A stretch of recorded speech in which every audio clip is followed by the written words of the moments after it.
What is up? What is up? What is good, esports people out there? How you guys doing? My name is Jake. I'm your host for today's video. Today we're talking about football clubs out there. Ironically enough, 2 football clubs from Turkey not paying their esports players. And latest news out there, it's actually Galatasaray.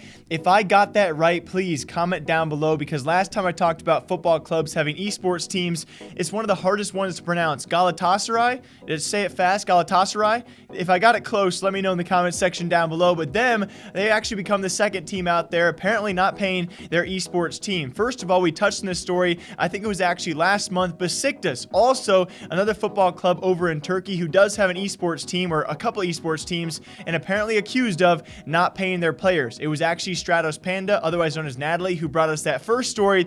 Update, by the way, when she made that post about not being paid, text messages on screen for all of you, the organization finally contacted her back and said, hey, we'll pay you the money, the lots of money we owe you, as long as you sign an NDA and take down your post. AKA, you know, be quiet, shut up, delete all the evidence out there, and maybe we'll pay you what we're supposed to pay you in your contract anyway. We're just going to ask you to do those 2 extra things so no one knows about the wrongdoings. By the way, she didn't do that. I'm not really sure update-wise if she's been paid ever since then. She kept her post up because other players besides herself had not been paid, and she made that aware and very public. And it seems that this is actually not just a coincidence, and it might just be kind of a thing for Turkish organizations out there. Financial trouble is certainly a thing they've been undergoing, because Galatasaray is now the second Turkish organization, and this time around one of their esports teams, and also not paying multiple players or delaying payments for multiple months. And that's actually one of their League of Legends players for their League of Legends team, that being Balkan, who, by the way, is no longer contracted with the organization. And that's where the problem really is, because there's been no response, apparently no conversation about this, at least at the point of me recording. He has still not been paid, in that he actually claims apparently multiple months of just not being paid. He himself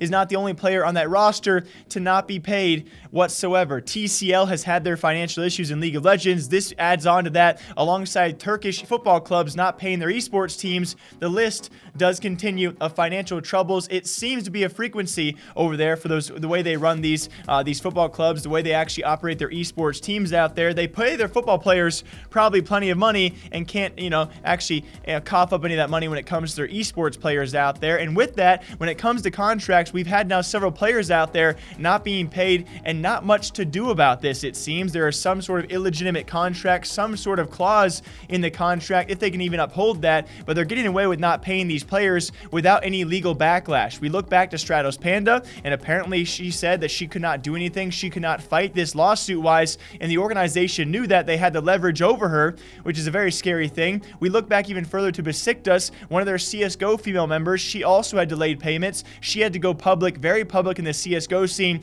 to finally be paid. It seems these players have to go public in order to be to actually beg the organization to be paid. And even then, if they do so, it's still kind of a 50-50 chance, up in the air, if the organization is willing to pay them. It doesn't seem like they have to, and even if they don't really face any legal backlash of any sort. So I'm not sure how these contracts are really working out over there, if they're legitimate contracts in themselves, because the orgs are getting away with it. We actually look towards one recent case as well, also in League of Legends, and at this point in time, League of Legends is looking awfully corrupt when it goes especially to the lower tier scene. We've had mainstream teams accused of this, we've had lower tier than that, and now there's lowest tier as well.